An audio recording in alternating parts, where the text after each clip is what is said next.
Welcome to Multifamily Grit, where we bring in the experts to share the pros and cons and celebrations and struggles of the most important industry in the U.S., multifamily property management, where we manage millions of apartment homes for over 100 million U.S. residents. Today, we are chatting with DeAnna Moore, president of Elmington Property Management, about the people experience. Residents, employees, vendors, owners, applicants, everyone involved in multifamily, how we set the standards of excellence, and how people then experience us. Something DeAnna and I are both extremely passionate about. And before we get started, we are sponsored today by Fortress OS, the only core property management operating system built with an emphasis for today's affordable operators. Ready for your applicants, leasing agents, and compliance team to love the software they work in and the job they do every day? Fortress revolutionizes affordable management and reduces applicant move-in time to save money, generate cash, and drive your teams to success. If you like what you hear today, please like and subscribe. Now, DeAnna, thank you so much for being here today. I'm honored to not only call you my business partner, but to have the opportunity to learn from you constantly. Before we dig in, I'd love for you to share how you got your start in the industry. Thank you, Kerri. I'm excited to be here today. And you know what? That was really professional. Not that I would have expected anything less from you, but I feel like I'm in a really professional environment I wasn't expecting this morning. So thank you for it's our second one. So clearly we know what we're doing now. Thank you for having me. So how I got started in the industry, I was studying fashion in college, and I really just wanted a discount on rent. And so I started working at an apartment community to get, at the time, like a 50% discount, which isn't that crazy. Yeah. Like I was just a part-time leasing consultant, and they're like, here's 50% rent. It was Don't great. see that anymore. You don't see that anymore. And so, through that process, I loved what I did. I was helping people. I was enjoying helping them find their new home. And I still love fashion. That's still a passion of mine. But I went down this road instead, and I've enjoyed it and have never looked back. Yeah, I love that so much. And I also know that you love fashion. You always look fantastic. So, yes, I think I've asked you more often what shoes you're wearing, like what the brands of your shoes are, than if you want to go have lunch or something. I don't know. So, we hear this story so often that someone starts in the leasing office and then just finds this love for this industry. And you have obviously gone from leasing consultant to now running a very large property management company, actually just recently listed on NMHC's top 50, which is huge. So tell me a little bit about your career progression. So came back to multifamily, and then how did you get to where you are today?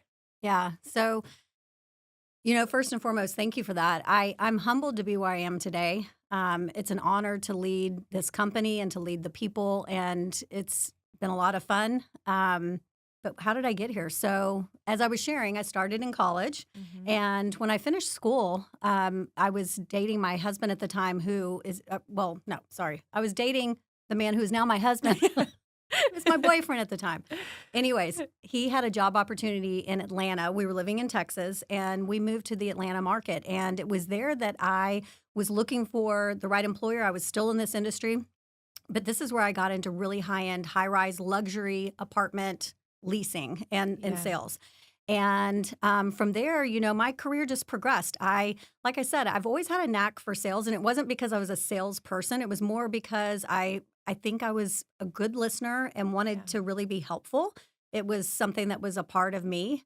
And I guess I would say that's a part of, I wanted to be helpful to the people that were in front of me, and I had that desire. And so it just naturally kind of came through. And when I started in Atlanta, I was at this very high-profile development. I was recruited a couple of times in that market by different developers and ownership groups. So I changed companies a few different times just based upon, them discovering me and what I did. And there was one large multifamily REIT that I grew with and became an assistant manager and a property manager, and then went and was a multi-site manager. And this was before right before we made a move to Houston. My husband's job brought us back to the Texas market. We moved back, and from there, I grew and took on a role as a regional property manager.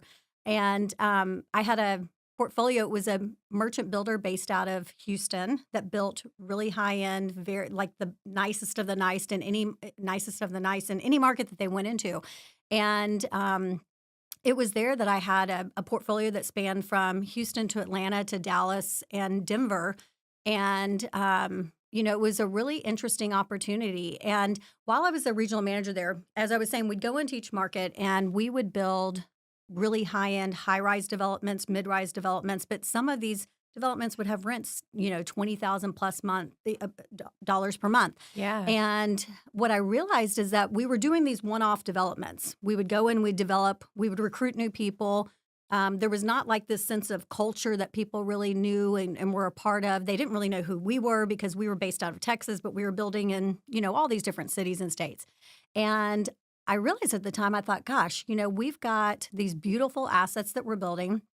We have residents that are moving in, paying the highest rents in the city.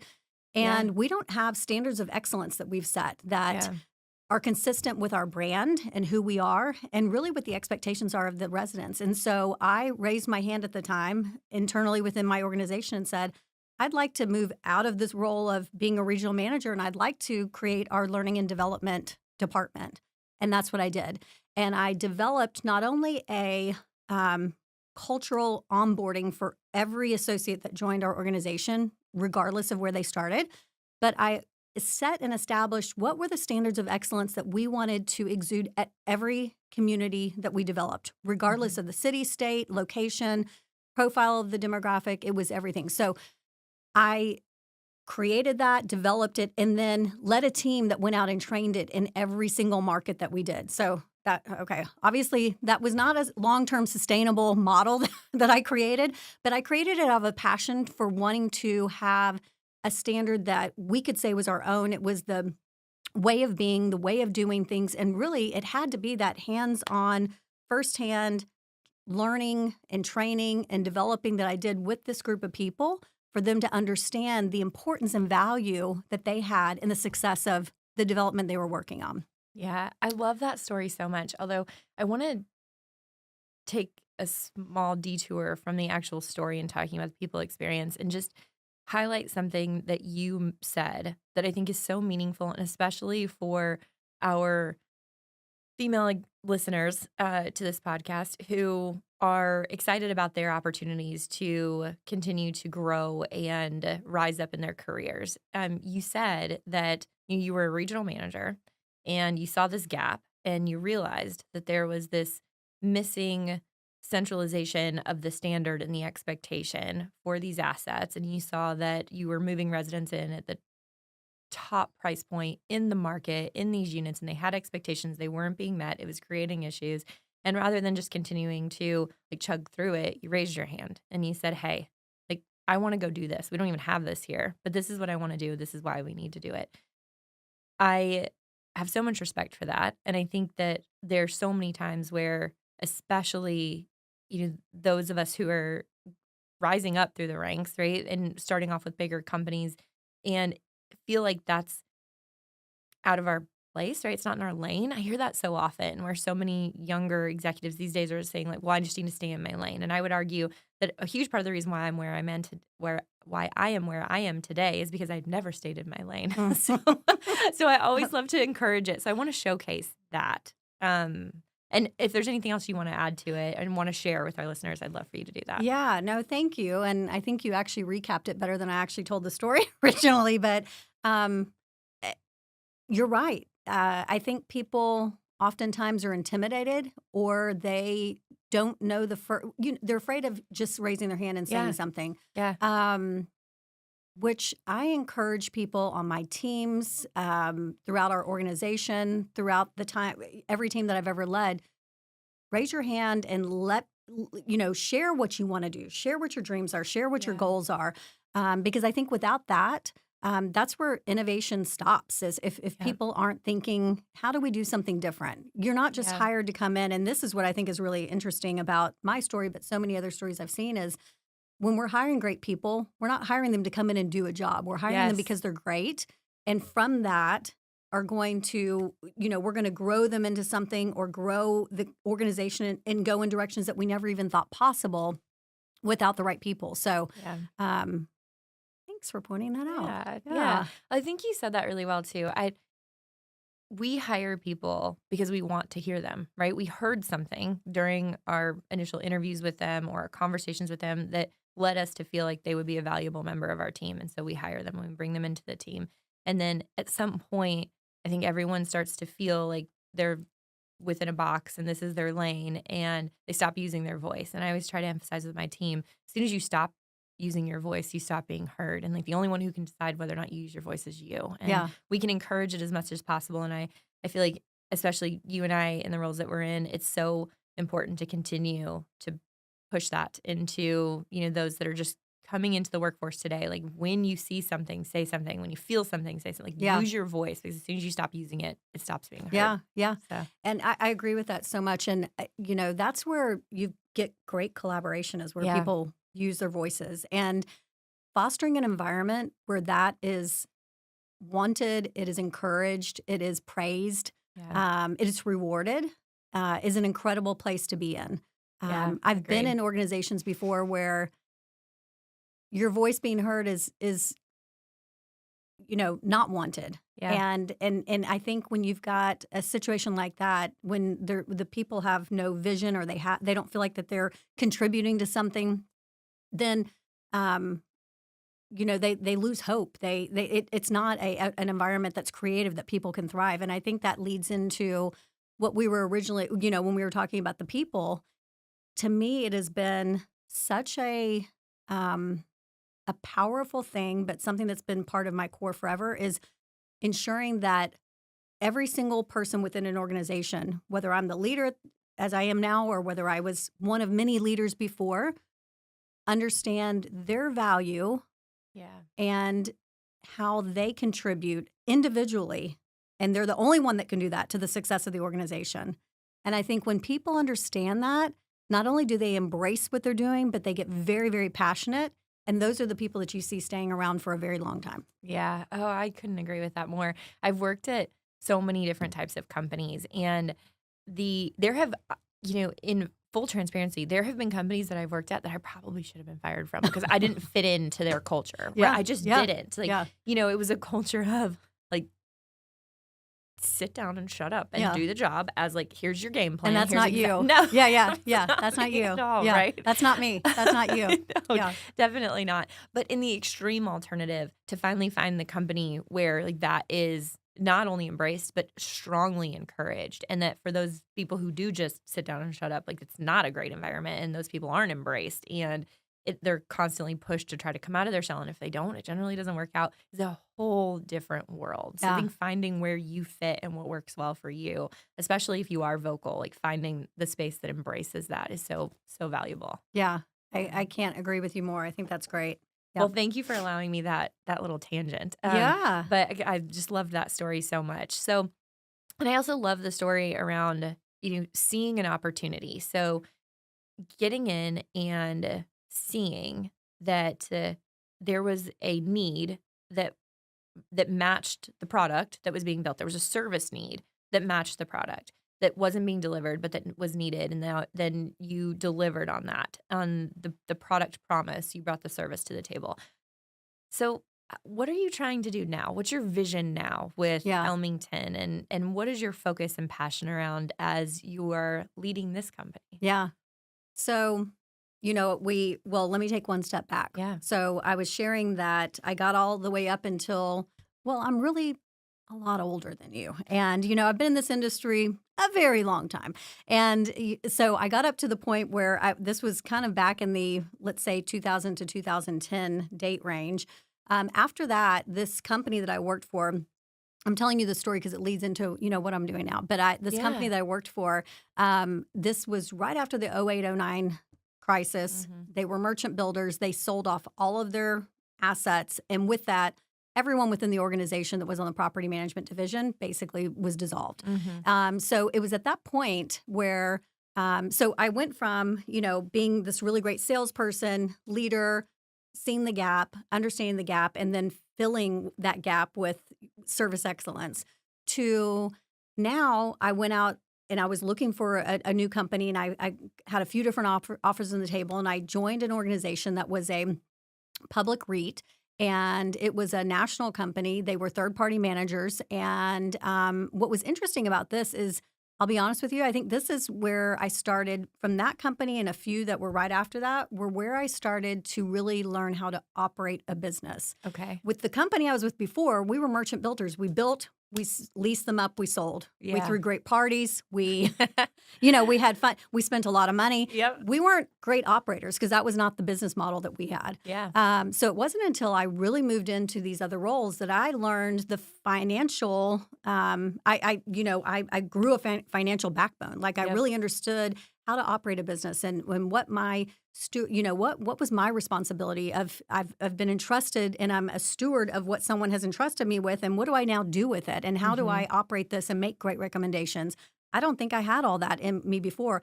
I knew the right things to do in the great service, but I didn't know all of the financial background. And so through the years, I still had this longing and I would say desire and passion for training people and developing people and really making them great. And even within my own regions or my own portfolios, I would ensure that we were doing things that were different, that were just, made us stand out. And we really created value that perhaps throughout the entire organization may not have been the case, but it was something that we were doing specifically for our client group.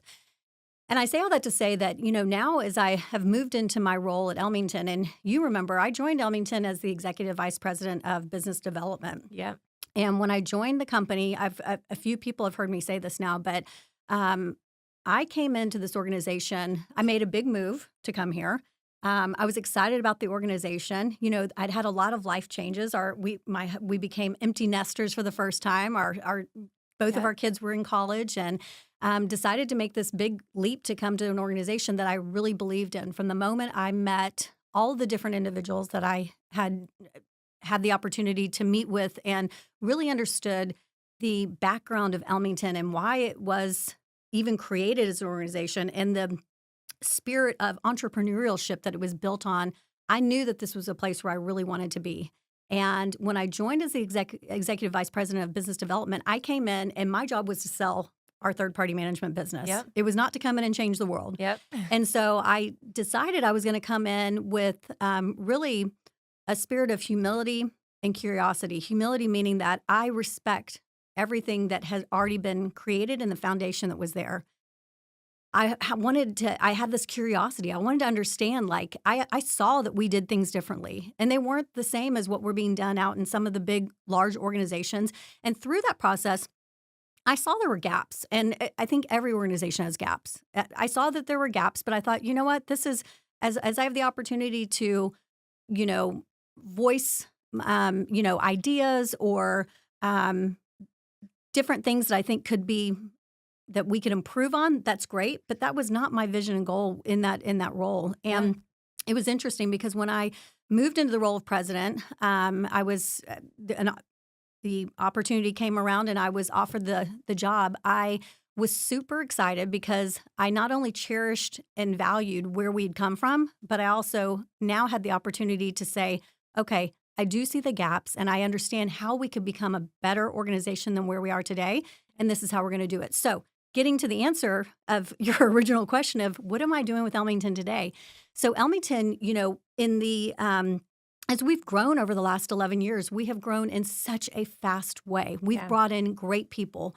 As we grew, we identified great people like we were talking about before and brought them in to be a part of this organization. But through that, we didn't necessarily scale all of our policies and processes. We kind of brought in great people, allowed these great people to continue operating the way that they had been operating before, and we didn't necessarily have a consistency throughout our organization. Yep. And so what I'm doing now is I'm taking a step back and really evaluating all the different things that we are doing in different ways and creating what is our Elmington way. Mm-hmm. But what does that even mean? The Elmington way is not just identifying a bunch of processes and policies, but the Elmington way is creating a way of being, a way of us coming to work, who we are, what do we stand for? When we are doing these processes, what is that translating into from a customer experience? And our customer, as you said earlier, is our client, it's our prospects, it's our residents, it's our vendors, it's each other. So a way of being where we are really setting the high standard of excellence in our industry, of the delivery of that customer service. And this all goes back to, you know, allowing and really translating the vision of what our organization is doing into our people so that they understand you individual, you are valuable. And without you, we can't do this. And so you showing up every day and coming to the table with an excitement about what you're doing every single day is what's making us successful. Oh, I love all of this so much. There's so many things I feel like to unpack there, so much wisdom in that. I will say that one of the things that I've always loved the most about Elmington is the core values, right? Hmm. They're not your typical core values. No, they're not. And that some of them are even a little controversial. But I think one of them that isn't controversial, but I do think that it takes us a step beyond is treat amazing people amazingly, Yeah. right?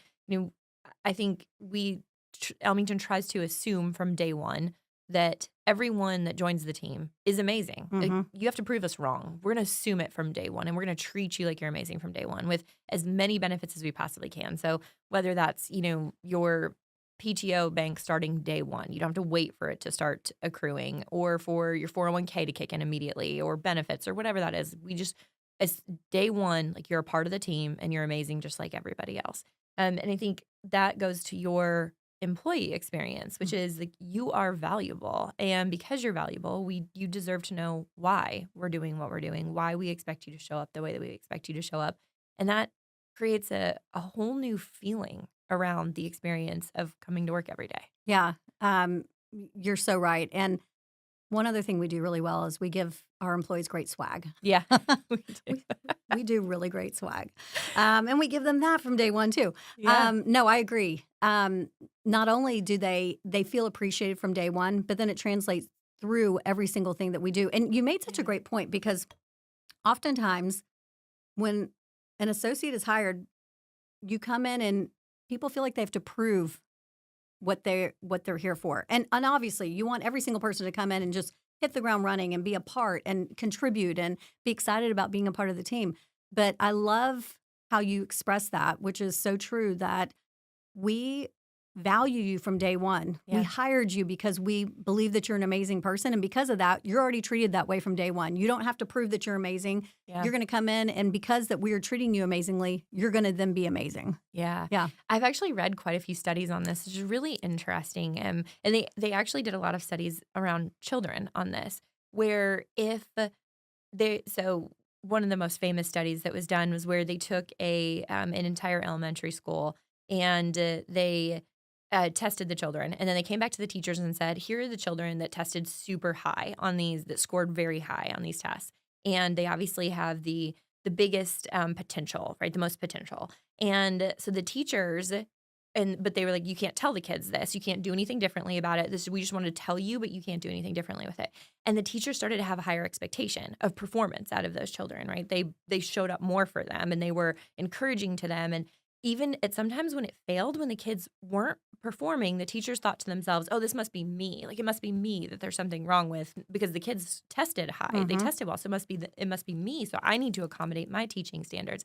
Well, by the end of the year, those children were outperforming all of the other children on all the tests, but they weren't higher performers on those tests. It was all fabricated Yeah. for the teachers. So it proved quite a few things, like that if the teachers had an expectation, and then if the children were treated as though there was a higher expectation and encouraged and motivated throughout that whole process, then it actually did lead to better results. Yeah. And I think the same thing happens with our teams. Like, if we tell our teams, like, we're showing up for you because we believe in you, we're here for you, we have high expectations for you, that we can achieve those same end results. Yeah.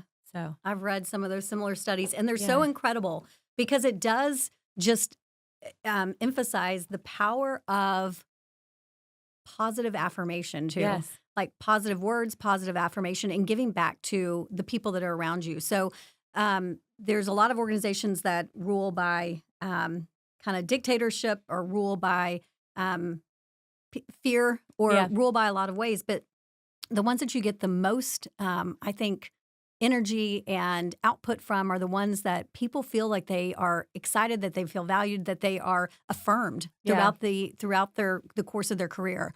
And that goes back to, we've talked before about when you set standards of excellence, how do you ensure that those standards of excellence are actually implemented and followed through with? And, it comes back to rewarding and affirmation. So making things that this goes back to that book I told you I was reading earlier before we started the podcast, The Friction Project. Yeah.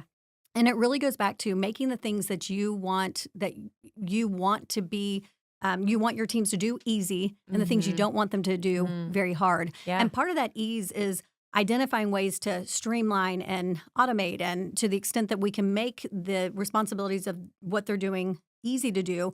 But it also goes back to, when people have the opportunity to be rewarded, affirmed, praised in public in front of their peers, this is also going to get that reaction that you want, because they know that just like if you feed a dog a cookie or a treat, that they're going to continue to shake your hand. They'll shake as long as you're handing them these things. But it's the same thing, because they're feeling rewarded and they're feeling praised. And not that any of our people are like our pets, although my pets, I think, are the most valuable things in the world, aside from my children and my husband. But I think that it's it's the same philosophy is that they get very excited about being rewarded for the things that they're doing well, and creating and fostering an environment where people feel excited about doing the right things. You're just going to see it multiply over and over again, and it's not going to be something that you have to sit there and like crack the hammer on. I don't think that's the right figure of speech, but. Whip. Hammer works. It's okay. Yeah. I always get all those mixed up, and so I'm like, that's okay. not right. But you know where I was going with it. But no, creating an environment where people enjoy being there and enjoy doing the right things is what we're looking to achieve. Yeah. And I love what you said. I'm going to go on another tangent here for a minute, because I think you're going to appreciate this one, actually. But I really like what you said about praising publicly. So I think there's so much value in providing constructive criticism. I really do. In fact, I think most of us really crave it. I think if you were to survey the vast majority of the workforce today and ask them, like, do you want your leader to be very honest and open and blunt with you about what you aren't doing well? They would say, yes, like, heck yes. I want to know what I can do to improve, right? So constructive criticism is so valuable. But I think doing that behind closed doors versus intentionally praising publicly is so valuable. Yeah. And I bring this up actually specifically because you and I have both worked directly with one of my favorite humans of all time, Kerri Rosenblum, who I have worked with for almost 12 years now, who has directly made probably the largest impact on who I am as a human today, because he has challenged me so directly and with such constructive criticism, but always respectfully and behind closed doors, but in a way that has challenged me to think beyond what I ever thought I could do, right? Like, he pushes me in ways that, almost feels completely unreasonable at times, right? He's like, we need to do this. I'm like, that's absolutely ridiculous. Like, we're never going to be able to do that. And then 3 months later, we're doing that because you're like, yes, we are. Because he pushed. Yeah. And I think that, so many things successes that we've seen in the world and innovation that's happened has come from those things that a lot of us would say are unreasonable. Like, unreasonable expectations truly change the world. Yeah. And so, but I think there's a time and place for the affirmations publicly, but for the constructive criticism and the challenge and the push, one-on-one, that can create so much value. Yeah, I love that. I would have to agree with you about Kerri. I share with him every time, after every one-on-one we have. I always thank him, because I'm like, this has really been not only enlightening, but a gift, Yeah. Oftentimes it's not the easiest conversations, and they are challenging, but you go away with a renewed excitement about what you're doing. And what I've encouraged internally with our teams, with our leadership group, and even with the individuals, is having a real paradigm shift on constructive criticism and performance improvement. I think in the past, and in many organizations, constructive criticism and performance improvement have been looked at in a very negative way, like, oh, I'm not doing my job well, or is this a step to me not being part of the company? Yeah. And I have rephrased that and shifted that mindset in each conversation I've had the privilege of being a part of to say, no, as a matter of fact, this is the complete opposite. This is a gift that you should receive and say thank you because it's allowing it. Not only do we care enough and are taking the time to say, these are the things that you could be doing better to improve the performance of not only yourself, but your team, the organization, but it's also you being able to have that ability to say, gosh, I now see this that maybe I didn't see before. And I can become better. Yeah. An organization or an individual who does not, I said this earlier, who does not continue to improve becomes obsolete because there's the world is constantly changing and constantly improving. So the constructive criticism piece is part of that whole life cycle. Yeah, I agree so much. And I am humble enough to admit that I have had conversations with Kerri Rosenblum more than once where I have left with tears in my eyes, whether those were tears of frustration, of anger, of humility, of sadness, of whatever, of frustration, whatever it is. Like, absolutely, like they're hard conversations to have, but those are the conversations that challenge you and grow you as a human. So you're not alone. I'll say I've had a couple, and I think my heart was more in the place of not wanting to disappoint. Yeah. You know, like I don't want and he would always turn it back around. This isn't. No, it's not that. It's that we could be doing this, this, and this. It's not about disappointment. And so I've had to change my mindset about that too. Yeah. Agreed. Such a learning experience. Getting back to our, again, thank you for allowing me that tangent, but getting back to our original topic. So you said something earlier where you said in creating standards of excellence, you really want to figure out what you can do that's different. And I think you said, and I quote, stand out. What are the things that you're looking to do now that are different or stand out? Or what are some of the ideas that you have that you're thinking about implementing? Yeah. So great question. And I'll give you some examples of things that were very innovative and unorthodox in the past that are now things that we're doing, that we're now taking that and saying, okay, how do we take this same concept, meaning something that was unheard of or not really even thought of at all, and how do we now change this? So way back when. This goes back to the early, 2000s age again with that group that we were working, that very high-end high-rise group. And one of the things, this is back before the days of like, believe it or not, DoorDash and Uber Eats and Grubhub and, really restaurant delivery. And one of the things that we did was we created what we called, I'm trying to remember, I think it was more of like premier partnerships, but we created like in-house accounts that we would partner with nearby very high-end steakhouses or restaurants that were near these luxury high-rises that we had built to actually have food delivery coming in right into their homes. Now, that doesn't sound overly innovative, but think about it. At the time, the only way that you would ever get that is if you were staying at a hotel and you ordered room service.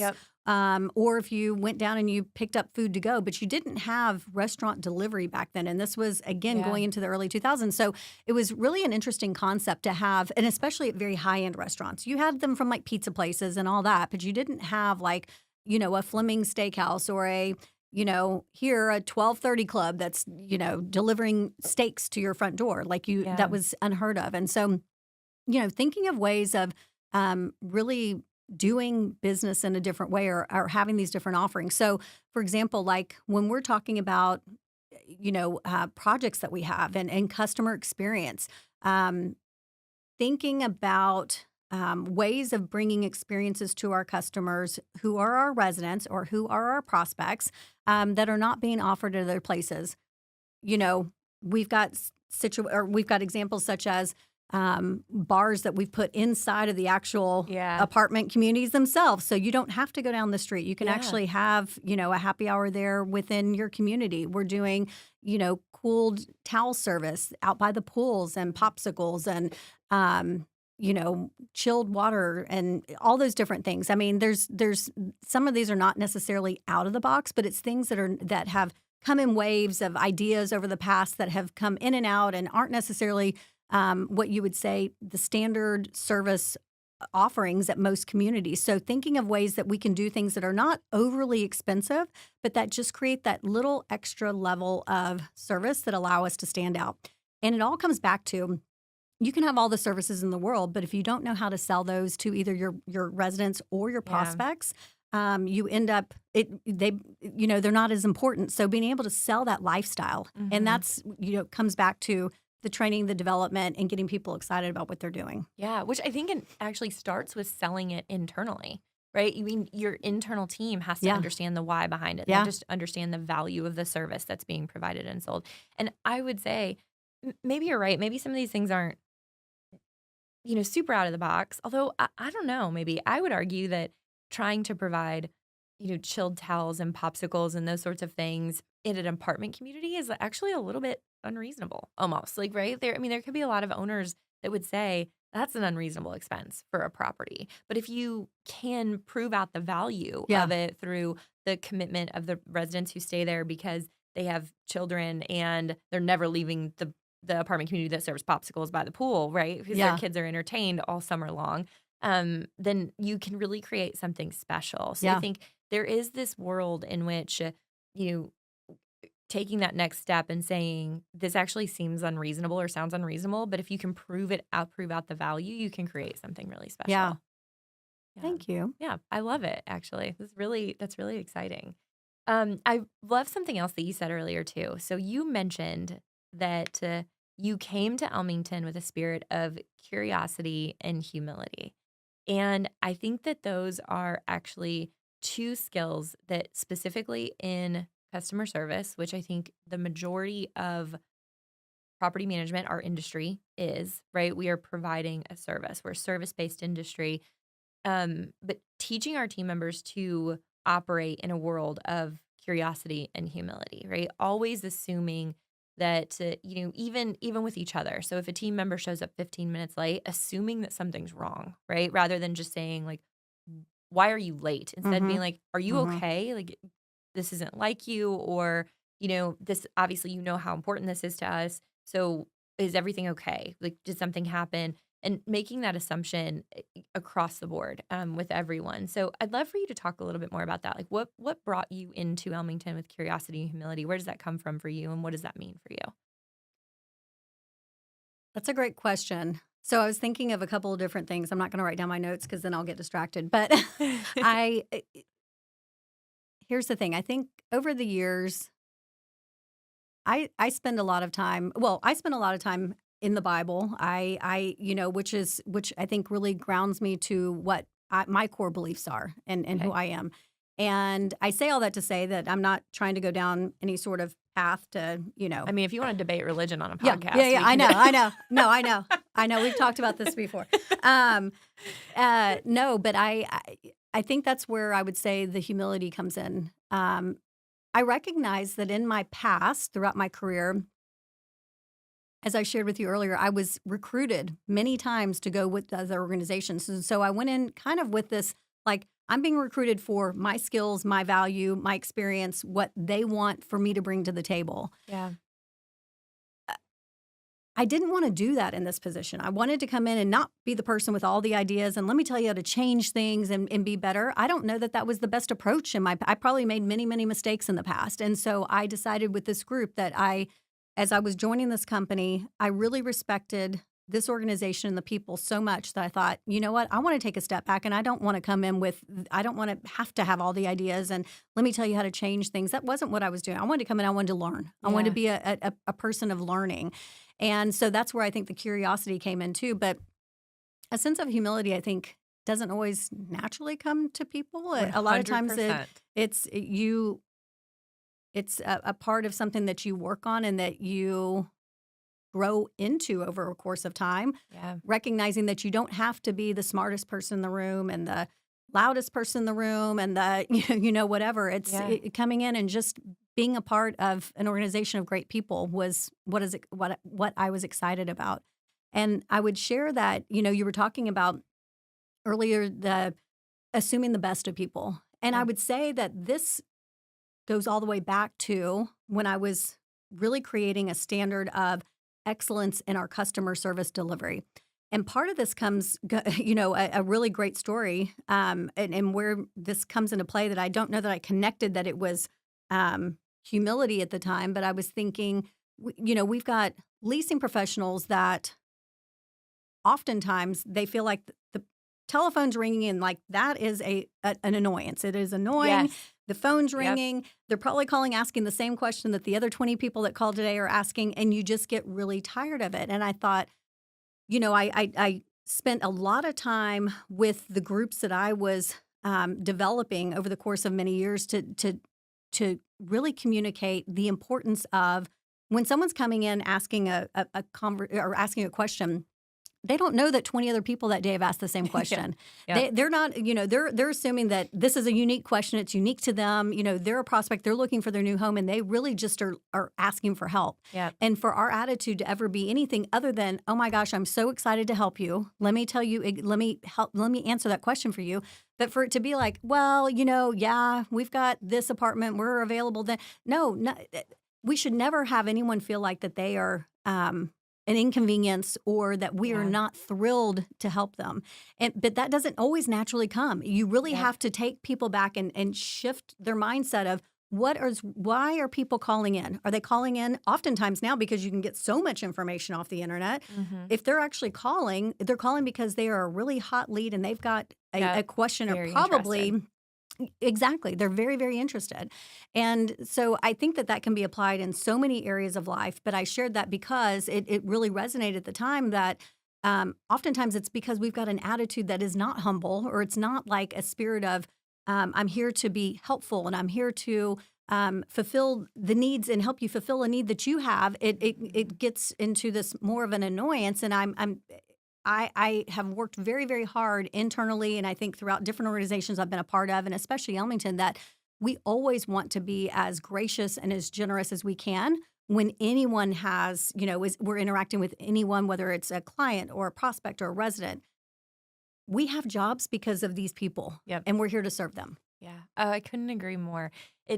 You said that about humility not being our natural state.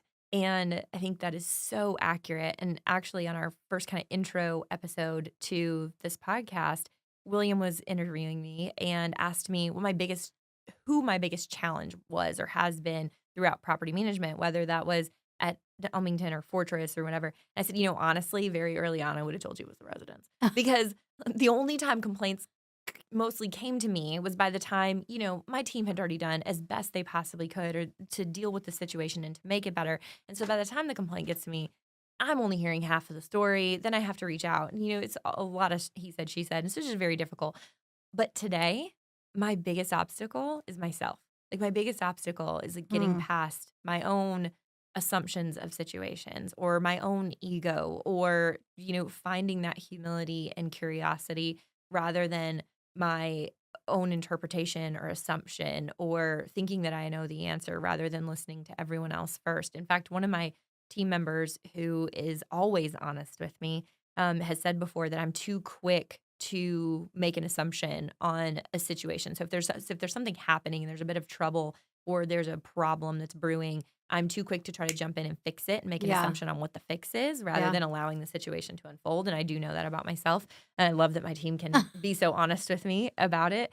But I agree. I think taking the time to find that humility and that curiosity and the way that you did it when you and I first started working together, you created an experience for everyone else around you that then led to everyone wanting you to move up into the position that you're in. So I think emphasizing that for a second and just saying that, we came here today to talk about the people experience. And we've talked about a lot of different types of people experiences, but the experience that you give to people by who you are and how you present yourself and how you intentionally choose to show up with curiosity or humility or not, or assumptions and ego directly impacts your career path and your success and your ability to be chosen and to have a seat at the table. So I think it's always, it's just a lesson we learned. I think something to think about. Yeah. So. Thank you for saying that. That resonates. That means a lot. I agree with you. Yeah. I was just thinking about the experience that we create for our associates, and something that was shared with me actually this week was, and I think this goes back to the people feeling valued. something I had implemented in the training for our sales teams, but has always been a very important. I don't know that I sat back and thought, oh, this is important, I'm going to write this down. I think it just was important for me in human interaction is that people knew that I knew who they were. Yeah. And someone shared with me this week that a new associate had started at Elmington recently. And I knew we had all these new associates and I knew the names of the people that were starting. And I walked up and I said, oh, you must be so-and-so. Yeah. And when I walked away, that person turned to the other person who was sharing this with me and said, DeAnna knew my name. And I thought, well, of course I know your name. When she told me later, I thought, well, of course I do. Yeah. But I don't know that that's something that is emphasized and is important for leaders and organizations today, which trickles down throughout your entire organization. Yep. And I'm not patting myself on the back because it's not about me or doing a thing, but more so about it goes back to that people thing. Yeah. When I was sharing, which I started to share a second ago, is that part of the customer experience, meaning the resident experience that I emphasized with our sales teams many years ago was calling people by name, being able to learn who your residents are and say, oh, good morning, so-and-so, good morning, Mrs. Smith, Mr. Smith, Beth, whomever, being able to recognize people and because that in itself, when people hear their name, it's like the happiest that they ever are. When people are recognized and someone recognizes them, they're thinking, oh, okay, I feel valued, I feel welcome, I feel wanted here. And that in itself is resident retention. Yeah. It absolutely is. And so unless something just completely goes off the rails, that in itself is one step towards that. And it's the same with our associates and our employees, because if we're saying that we value you, then we should know who you are. Yeah. And I think that's a very, very important piece of building a strong organization. Yeah, I couldn't agree more. I love what you said. When people feel welcome, Yeah. like across the board, whether that's your residents, your team members, your vendors, your owners, when they feel welcome, it really changes the entire environment. Yeah. So I have enjoyed this conversation so much, and I want to ask you, is it okay? Yeah, it's okay. I don't know you're going to like my answer, but yes, it's okay. Please ask away. Well, I would love for you to share a story of property management with us. Any story that you want to share, any experience that you've had, funny, sad, angry, whatever, about residents, customer service, your on-site team, however you want to share. Love to hear a story. Okay, if I'm being very honest with you, I said I was going to say this. I feel like I got thrown a loop at the beginning of this podcast. You did.